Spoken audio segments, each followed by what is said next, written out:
Hello, my name is Kurt Christensen and I'm a senior designer at the Star Wars group at LEGO. Hi, my name is Mike Fuller and I'm a designer with the LEGO team. I've been working for LEGO since '95. I've worked for LEGO for around 3.5 years now.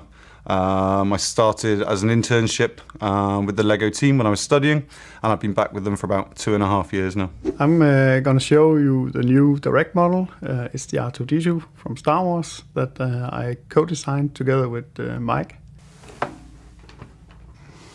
The reason why we are two designers on this model is because that I was going on paternity leave halfway in the process. And I had to take over the model and do it some justice. The thing that made it harder than any other design process is that there was two of us working on it.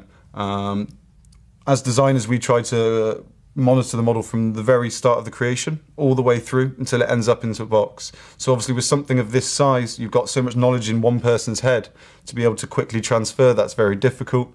The main function on this model are the middle leg. Try to unlock it here behind the model. There you go. Then you lift the model and move it forward, and then locks the middle leg.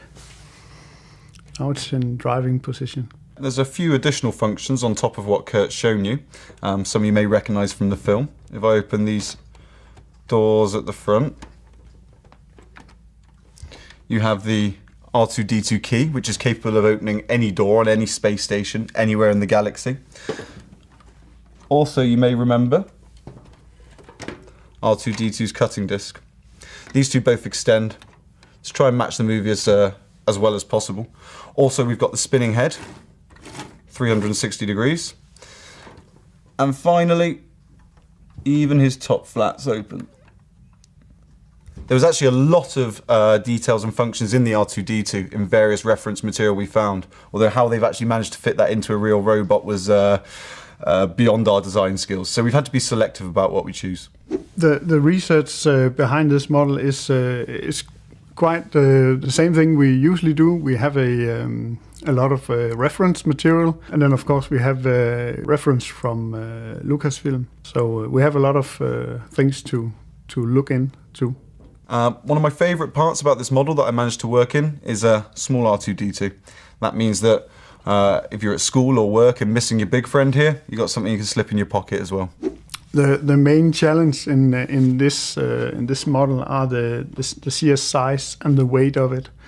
So especially with the legs and the middle leg, there was a lot of work in getting that to both work, but also trying to get it as stable as possible. I have a small R2-D2 on my keychain, just so that I never quite forget the challenge that was R2-D2 Direct. To co-work with Mike was quite an experience. He talks a lot. Working with Kurt, that was interesting, man. The guy can hardly hear me, and every time I'm talking at him, he's somewhere else. And he talks loud. I try to speak as loud as I can. I'm sure he can't hear me. The louder I speak, the more he seems to switch off. It's hard. But me and Kurt work really well together. He's an older designer with a lot of information to carry over. I hope we can teach each other a few things.